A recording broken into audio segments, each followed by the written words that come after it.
उत्तरकाशी में एक निर्माणाधीन टनल का एक हिस्सा गिर गया। ये सुरंग बन रही थी जब ये हिस्सा यहां पर गिर गया। उत्तरकाशी में यह हादसा टनल के सिलक्यारा इलाके में हुआ है। इस हादसे के वक्त बताया जा रहा है कि टनल में, इस सुरंग में करीब 40 मजदूर काम कर रहे थे।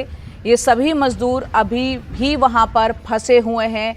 इनमें से झारखंड के 15, यूपी के 8, ओडिशा के 5, बिहार के 4, पश्चिम बंगाल के 3, उत्तराखंड और असम के 2 और हिमाचल का 1 मजदूर इसमें शामिल है। कल सुबह यह हादसा हुआ, उसके बाद से वहां पर आप तस्वीरों में देख रहे हैं राहत और बचाव के काम में टीमें लगी हुई हैं।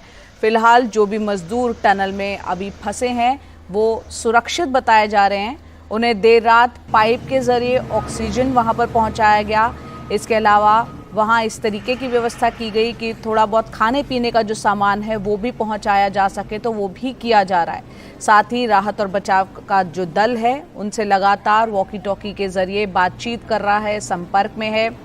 रेस्क्यू में एनडीआरएफ की टीम, एसडीआरएफ की टीम और जो स्थानीय पुलिस बल है वो, उसके जवान लगे हुए हैं। पूरी रात टनल के टूटे हुए हिस्से से मलबे को निकालने का सिलसिला और वो काम जारी रहा।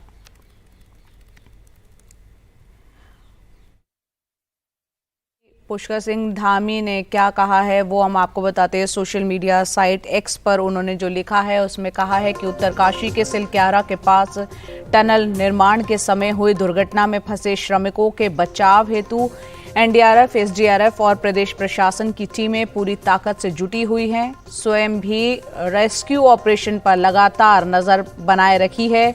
माननीय प्रधानमंत्री जी ने इस दुर्घटना से निपटने हेतु हर संभव मदद का आश्वासन दिया। भारत सरकार द्वारा केंद्रीय एजेंसियों को राहत और बचाव कार्यों में सहयोग करने हेतु निर्देशित कर दिया गया है। दिक्कत ये आ रही है कि जैसे हम मलबा हटा रहे हैं, ऊपर से जैसे ही मलबा हटाते हैं तो मलबा कंटिन्यूअस आ ही जा रहा है, वो रुक नहीं रहा है। तो हम कोशिशें कर रहे हैं, जो मलबा ऊपर से गिर रहा है, वी हैव सम मशीन्स, तो हम उसको सॉलिडिफाई कर देते हैं। थोड़ा जो रुकता है तो आगे बढ़ जाते हैं, तो इसलिए स्पीड थोड़ा स्लो है, लेकिन हमें वी आर होपफुल दैट हम कर लेंगे इसको। हम इसमें से, हमें लगभग ऐसा अप्रॉक्सीमेट है कि 60 मीटर्स का पैच था, जिसमें से हमने 15-20 मीटर इवैक्यूएट कर लिया। और अब से ठीक 1 घंटे पहले टनल के बाहर, वहां पर अंदर क्या काम चल रहा है, किस तरह के हालात है, सिलक्यारा में ये जो हादसा हुआ है, टनल के बाहर से राहत और बचाव के काम का हाल बता रहे हैं हमारे सहयोगी। आइए देखते हैं किशोर रावत की ग्राउंड रिपोर्ट। देखिए, रात तक तो ये लग रहा था कि उनको सुबह तक उनको निकाल दिया जाएगा। वजह यही है कि जो जैसे ही मलबा निकाला जा रहा है वो मलबा वापस उतना ही मलबा आ जा रहा है। हालांकि एक अच्छी बात यह है कि 15 से 20 मीटर तक जो रेस्क्यू ऑपरेशन, जो मलबा बाहर निकाला जा रहा है, जो लगातार 24 घंटे हो गए हैं मलबा निकालते हुए, वहां तक क्लियर कर दिया गया है। जिस तरीके से सीओ उत्तरकाशी से बात हुई है तो उन्होंने एक पॉजिटिव थिंकिंग, उनकी बॉडी लैंग्वेज थी। उन्होंने कहा कि जल्द ही हम उनको बाहर निकाल देंगे और तेज़ी से काम हो रहा है। इसके अलावा कई आसपास के जो टनल खोद रही मशीनें थी उनको बुलाया गया है, उनको यहाँ रखा गया है स्टैंड बाई के लिए, क्योंकि लगातार मशीनें वहाँ पे चाहिए। एक मशीन अगर ख़राब होती तो दूसरी यूज़ की जाएगी। इसके अलावा जो एक पाइप के ज़रिए उनको खाना पहुँचाया गया है और ऑक्सीजन लगातार उनको दी जा रही है।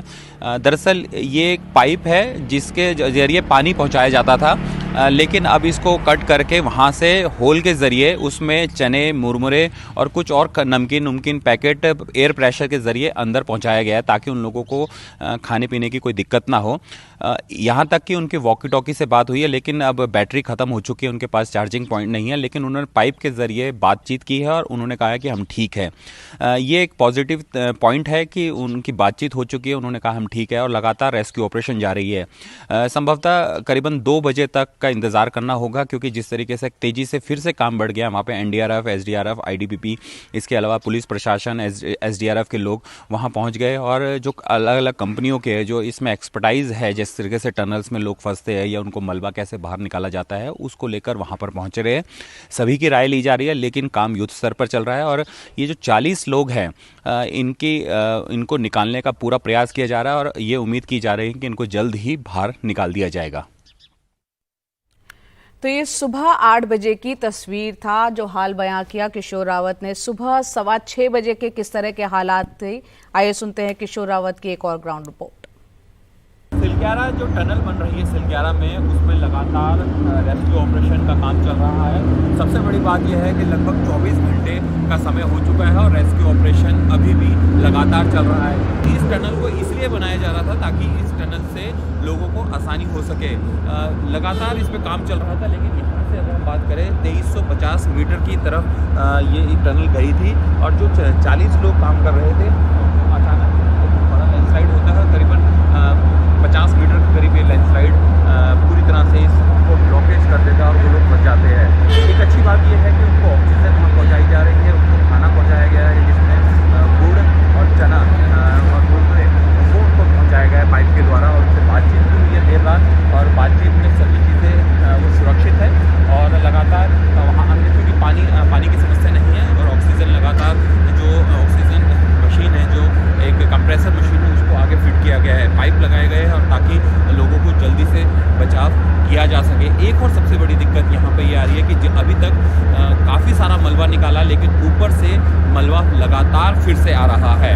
यानी एक बड़ी समस्या है क्योंकि लैंडस्लाइड लगातार हो रहा है। लेकिन दूसरी तरफ ये अच्छी बात है कि यहाँ पर सभी लोग दिन पूरी 24 घंटे हो चुका है और लगातार जुटे हुए हैं। मकसद एक ही है, 40 लोगों को बाहर निकालना है, सुरक्षित निकालना है। उसके लिए यहाँ पर विभिन्न स्तर से रेस्क्यू का काम चल रहा है। सिलक्यारा से एनडीटीवी इंडिया के लिए किशोर रावत। और वहीं तड़के 3:15 बजे का हाल बता रहे हैं हमारे सहयोगी किशोर रावत। इस वक्त सुबह के 3:13 हो चुके हैं। ये मैं समय दिखाऊंगा, 3:13 हो चुके हैं और जो लगातार टनल में रेस्क्यू ऑपरेशन है वो चल रहा है और जो अंदर से मलबा है उसको ट्रक लेके आ रहे हैं और बड़ी एक मशीन अंदर गई है, वो लगातार इसमें मलबा डाल रही है और ये बाहर लेके आ रहे हैं। सामने वो अब देख सकते हैं कि वो ट्रक, वहाँ पे बड़े बड़े डंपर्स लगाए गए हैं, अंदर पोकलैंड मशीन है, बड़ी मशीन है और इसमें ताकि लोगों को बाहर निकाला जा सके। अभी तक जो जानकारी मिली है उसमें उत्तराखंड के 2, हिमाचल के 1, यूपी के 8, बिहार के 4, वेस्ट बंगाल के 3, असम के 2 और झारखंड के 15 और उड़ीसा के 5 मजदूर फंसे हुए हैं। लगातार उन तक बात भी हो पाई है, ये अच्छी बात है कि बात हुई और एक पाइप डाला गया है और उस पाइप से उनको खाना दिया गया और वॉकी टॉकी से बात हुई है। हमारे साथ यहीं पर जो लगातार कंस्ट्रक्शन का काम चल रहा था कर्मचारी, आपका नाम क्या है? मेरा नाम रणवीर सिंह चौहान जी है। मैं रणवीर जी, आप यहाँ करते क्या है? मैं यहाँ पर जो है पीआरडी से तैनात हूँ। मैं सिक्योरिटी काम यहाँ पर करता हूँ। मुझे जो है यहाँ पर 6 महीना हो चुका है। अच्छा, एक चीज बताइए, कब जब सूचना मिली और कब उसके बाद आपने आगे सूचना दी और कितने लोग हैं? सर, ये 5:30 बजे घटना हुई थी। हम लोग यहाँ पर नाइट ड्यूटी कर रहे थे तो पीछे से 2-3 वर्कर भाग के आए कि सर वो आगे जो है ब्लॉकेज हो गया, लूज गिर गया है। उसके बाद हम जो है तुरंत जो है सेफ्टी ऑफिस पे गए, सेफ्टी वालों को बताया, वहां से वो लोग भी आए। फिर हमारे जो है प्रोजेक्ट मैनेजर, हमने उनको सूचना दी, वो लोग तत्काल जो है यहाँ पर पहुंचे हैं। क्योंकि दीपावली का वो पर्व था तो हर अधिकारी इधर उधर गए थे, तो तुरंत जो है जिसने जैसे जहाँ सूचना मिली तुरंत वो जो है मौके पे भाग के आया और प्रशासन ने भी यहाँ पर काफी वो मदद। कितने बजे से यहाँ पे ड्यूटी पे? अभी अब फिलहाल कल से ही लगातार? मैं कल नाइट में भी था, कल डे में भी था, वो अभी भी नाइट भर हम सारे 10 के 10 लड़के यहाँ पर तैनात है। यहाँ पर पीआरडी के 10 जवान तैनात है। आप ये अपने साथियों को निकाल के तब तक तैनात रहेंगे पूरा? जी बिल्कुल, तब तक हम बिल्कुल सर, हमने जो है कल से खाना भी नहीं खाया क्योंकि हमें बड़ा दुख है कि जिनके साथ हम रात दिन यहाँ पर काम करते थे, मिलनसार थे वो लोग, और वो अगर अंदर फंसे हैं तो हमें बड़ा दुख है और भगवान से प्रार्थना करते हैं कि वो लोग जो है जल्दी बाहर निकले और स्वस्थ निकले। और सबसे पहले खुश की खबर यह है कि उन लोगों से अब बात हो पा रही है क्योंकि जो एक पैप वहां पर फिट किया गया है उससे उनकी आवाजें आ रही है। वो लोग बता रहे हैं कि हम सभी लोग यहाँ पर स्वस्थ हैं और सबसे पहले हमें खाने के लिए कुछ भिजवाया जाए, तो हमें जो है एक पैप से उनके लिए खाने के लिए भेज रहे हैं और उन तक वो कह रहे हैं कि हम तक खाना पहुंच रहा है। ठीक। हमारे साथ एक सर, अभी आप अंदर से आ रहे हैं आपदा प्रबंधन से, अभी आपने देखा है किस तरीके से वहां पर चीजें चल रही है और कितनी फास्ट काम हो रहा है?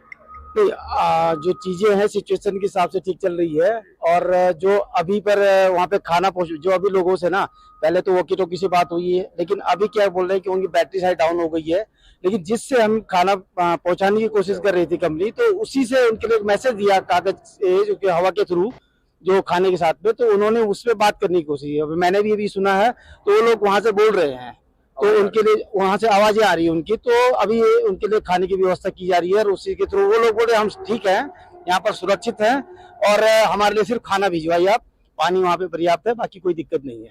तो ये तमाम जो प्रयास है वो अब रंग ला रहे हैं।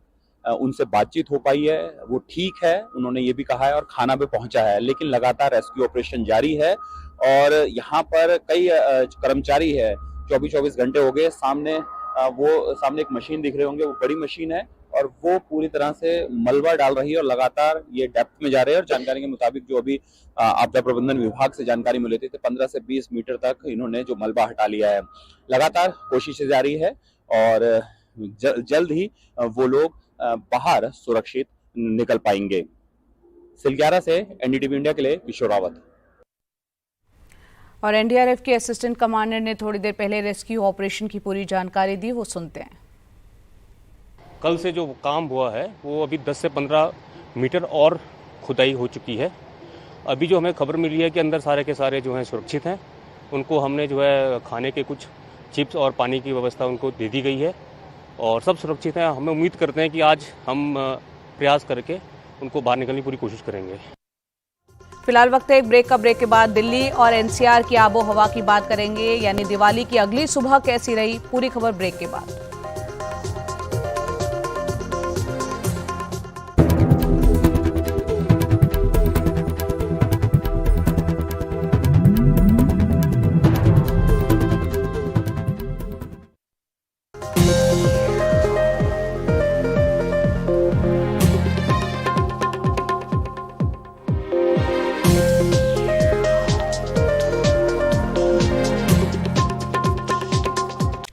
तो दिल्ली एनसीआर की आबो हवा की बात करते हैं, जो अभी भी वेरी पुअर की श्रेणी में बनी हुई है। सुप्रीम कोर्ट के आदेश के बाद भी दिल्ली के कई इलाकों में जमकर पटाखे चलाए गए।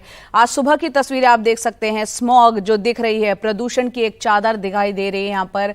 और बीती रात 22 जगहों से पटाखों से आग लगने की भी खबर आई। हालांकि बताया यह भी जा रहा है कि बीते सालों के मुकाबले इस बार आतिशबाजी कम हुई, लेकिन तस्वीरों से आप देख सकते हैं यहाँ पर एयर क्वालिटी इंडेक्स की अगर दिल्ली की हम बात करें तो औसत 350 के पार रहा है।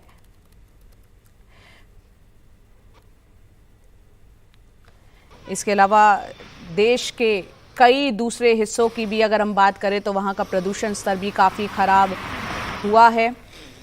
सबसे ज़्यादा प्रदूषित शहरों की अगर बात करें तो इसमें बिहार और उड़ीसा के शहरों की भी संख्या ज़्यादा है।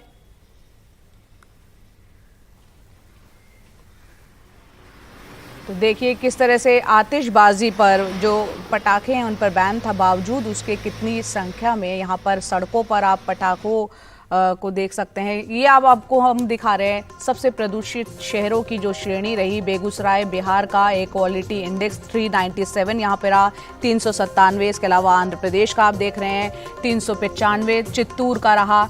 उड़ीसा का भुवनेश्वर एयर क्वालिटी इंडेक्स 375 रहा। वहीं बालासोर में 355 और उड़ीसा का ही तालचर इलाका है वहां पर 366।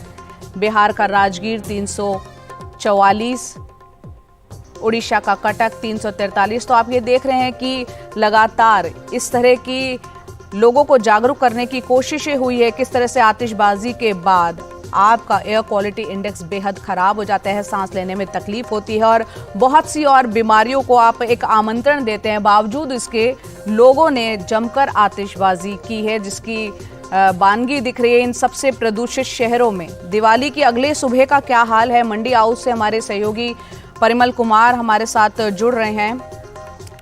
परिमल, यहाँ आप बाहर मंडी हाउस के बाहर मौजूद है। कल अगर हम बात करें तो आतिशबाजी की रात 2 बजे तक तो मैंने ही सुने हैं, बैन के बावजूद आतिशबाजी जमकर हुई है।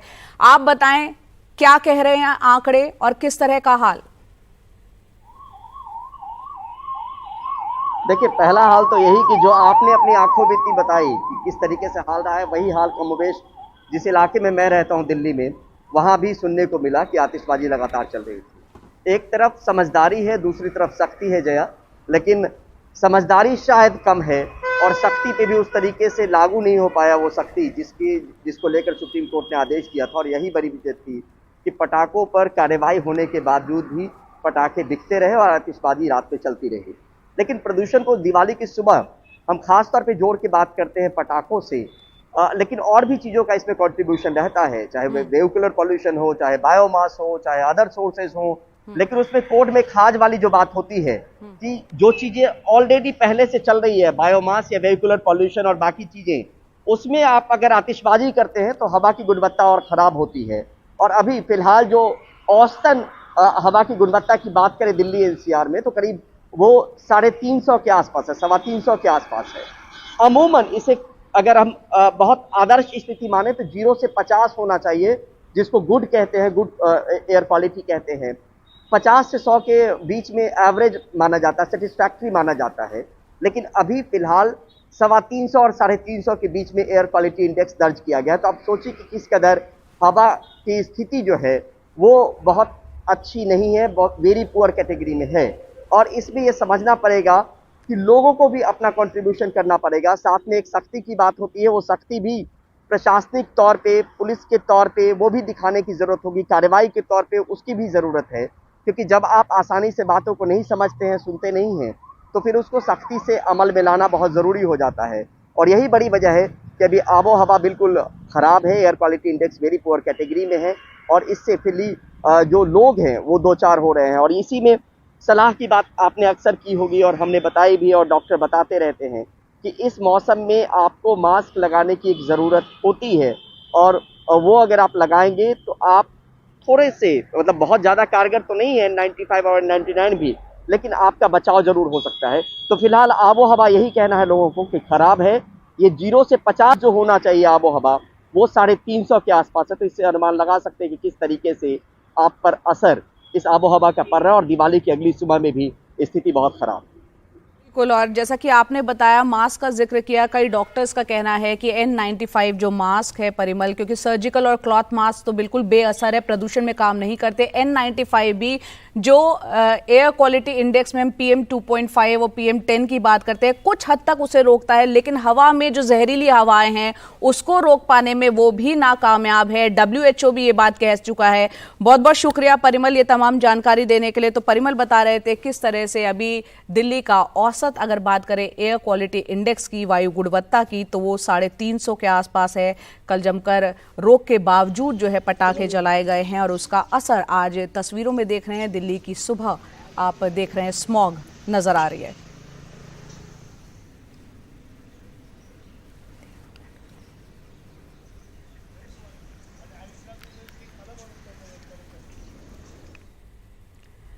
तो दिवाली का त्यौहार अब वैश्विक भी हो रहा है और इसी साल जून में न्यूयॉर्क के मेयर एरिक एडम्स ने शहर के सभी निवासियों के लिए दिवाली पर सार्वजनिक अवकाश की घोषणा की थी। सहयोगी नंदिनी दिखा रही हैं वहां का दिवाली का हाल। दिवाली बहुत जल्दी एक ग्लोबल त्यौहार बनने वाली है।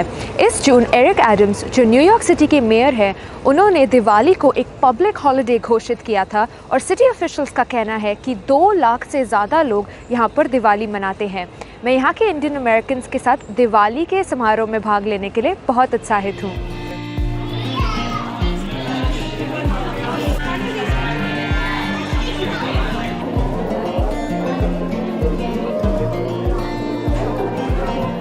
अब हम लोग न्यूयॉर्क में दिवाली सेलिब्रेट कर रहे हैं। हमारे लिए इतनी खुशी की बात है क्योंकि हम लोग पूरी कम्युनिटी जो इंडियंस यहाँ पे हैं आ सकते हैं, सेलिब्रेट कर सकते हैं, खुशी से धूम धमाका मचा सकते हैं। और स्पेशली हमारे बच्चों के लिए बहुत ही आई थिंक इम्पोर्टेंट है क्योंकि वो लोग यहाँ पे पैदा हुए हैं, उनको पता चलता है हमारा इंडियन कल्चर कितना रिच है, कितना फ़न है और कितनी इंटरेस्टिंग चीज़ें मुझसे सीख सकते हैं। जैसे हम लोग कभी एक रामायण का स्किट कर रहे हैं और ये सब बच्चे यहाँ पे पैदा हुए हैं जो इस स्किट में पार्टिसिपेट कर रहे हैं और सीख रहे हैं अबाउट दिवाली, राम, अच्छा और बुराई, लाइट डार्कनेस। एंड हम लोग मिस करते हैं इंडिया को। यहाँ पे हम लोग थोड़ा वो रिक्रिएट करने की कोशिश करते हैं अपने बच्चों के साथ। एंड इनके स्कूल में जाके हम लोग शेयर करते हैं दिवाली का मीनिंग क्या है, इसमें हम लोग क्या सेलिब्रेट करते हैं और इवन बच्चे जो इंडियन नहीं हैं वो खुश होते हैं इस दिवाली के बारे में सीखने के लिए, ये सीखने के लिए कि वो जो त्योहारें सेलिब्रेट करते हैं उनके साथ क्या कॉमन है दिवाली में। तो बहुत होपफुली मज़ा आता है। दिवाली हमारे लिए सबसे बड़ी फेस्टिवल है, तो सबको इकट्ठा होके हम लोग सेलिब्रेट करते हैं और नाच गाना खाना पीना बहुत मौज मस्ती होती है। तो हमारे लिए ये पूरी साल में सबसे बड़ी पार्टी है इंडियंस के लिए, तो बहुत ही खुशी का माहौल रहता है, तो अच्छे लगता है। बहुत सारी कमेटीज बहुत मेहनत करती हैं दिवाली समारोह का आयोजन करने के लिए। श्रीनिधि राघवन एक ऑर्गेनाइजर है जिन्होंने आज के दिवाली उत्सव की तैयारी की है। आज हम लोग बहुत सारे आर्ट्स एंड क्राफ्ट्स कर रहे हैं। There is lantern making, diyas को डेकोरेट कर रहे हैं हम लोग, फेस पेंटिंग भी है, मेहंदी, हेना टैटूज एंड काफ़ी सारी चीज़ें हैं। There is also kids play, बच्चे साथ मिलके रामायण कर रहे हैं एक साथ, there all ages 2 to 9 and then काफ़ी सारे डांसेस भी हैं। Vivarta dance academy from Queens और Khushi dance academy Jersey city से वो लोग आ रहे हैं, अभी डांस कर रहे हैं। Then you have Colombia Taal, they are also here together. ये सब हम इसलिए कर रहे हैं बिकॉज हमारे लिए हमारी कल्चर, हमारी संस्कृति बहुत इंपॉर्टेंट है and we want our kids to learn this too. हम ये चाहते हैं कि हमारे बच्चे हमसे सीखें कि इंडियन होना कितना फ़न है, कितना मज़ा आता है इंडियन होने से। मैं सबके साथ दिवाली मनाने के लिए बहुत उत्सुक हूँ। मैं नंदिनी गुप्ता हूँ जो NDTV के लिए मैनहट्टन न्यूयॉर्क से रिपोर्ट कर रही है। तो आपको बता दें, चुनाव प्रचार जो है आज दिग्गज नेता आज से अपनी पूरी ताकत एक बार फिर यहां पर झोंकने जा रहे हैं। प्रधानमंत्री मोदी आज छत्तीसगढ़ और मध्य प्रदेश में चुनावी रैलियों को संबोधित करेंगे। सुबह 11 बजे पीएम मोदी छत्तीसगढ़ के मुंगेली में रैली करेंगे, तो दोपहर 12:45 बजे महासमुंद में रैली करेंगे। छत्तीसगढ़ में पीएम की रैलियों का नाम बीजेपी ने महासंकल्प रैली रखा है। छत्तीसगढ़ के बाद शाम 4:30 बजे पीएम मध्य प्रदेश के बड़वानी में रैली करेंगे। वहीं दूसरी तरफ गृह मंत्री अमित शाह भी आज मध्य प्रदेश में होंगे और यहां पर दोपहर 12 बजे विदिशा के सिरोंज, 1 बजे गुना के चाचौड़ा, दोपहर 2:30 बजे गुना के राघोगढ़, इसके अलावा दोपहर 3:30 बजे नई सराय के चंदेरी विधानसभा में जनसभा को संबोधित करेंगे। शाम 5 बजे अमित शाह दतिया में मां पीताम्बरा के दर्शन और पूजन के लिए पहुंचेंगे और दर्शन के बाद वो दतिया में जनसभा को भी संबोधित करेंगे।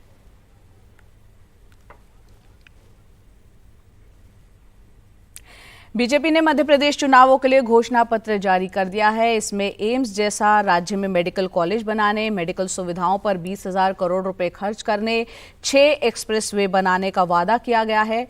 चुनाव प्रचार में कांग्रेस और बीजेपी दोनों अपने काम गिनवाने के साथ एक दूसरे के काम की कमियां भी गिनवा रहे हैं।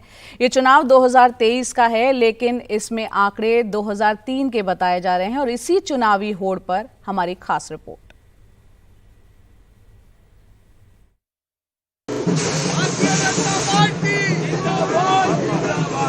चुनाव 2023 का है, लेकिन बीजेपी बात 2003 की कर रही है।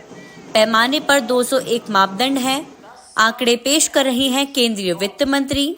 2002 में मध्य प्रदेश का 11,000 के करीब 11,171 था पर कैपिटा इनकम।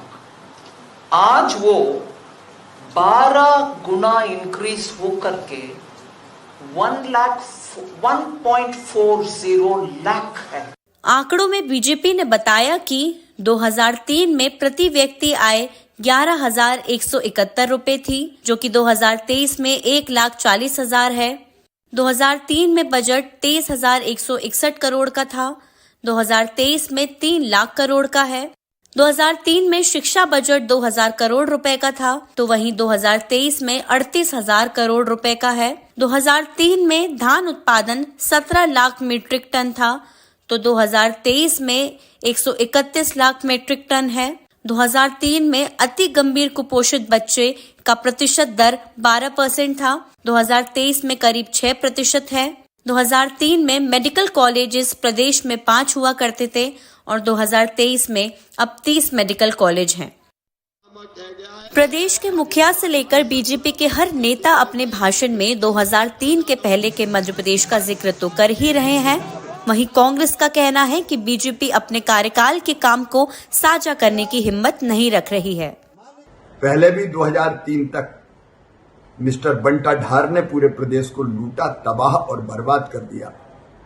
1.25 साल में श्री कमलनाथ जी ने भी मध्य प्रदेश को लूट का अड्डा बना दिया था। अब आगे कौन लूटे और कैसे लूटे, उसमें हिस्सेदारी कितनी हो, झगड़ा इनका केवल इस बात का है।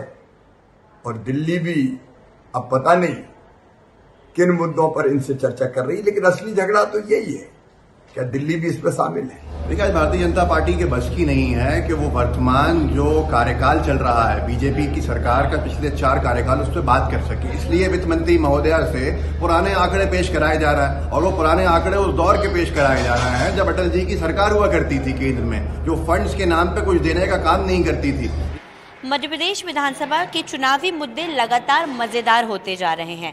यहाँ पर बात नहीं हो रही है मौजूदा मुद्दों की, बल्कि 2003 के पहले के मध्य प्रदेश के आंकड़े गिनाए जा रहे हैं और उनका एक कंपैरेटिव स्टेटमेंट लेकर सत्ताधारी दल फिलहाल अभी जनता के बीच में निकला हुआ है।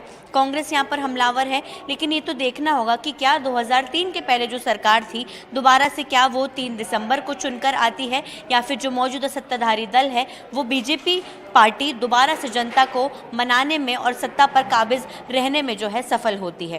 कैमरा पर्सन अभिषेक सिंह के साथ अमृतांशी जोशी, एनडीटीवी।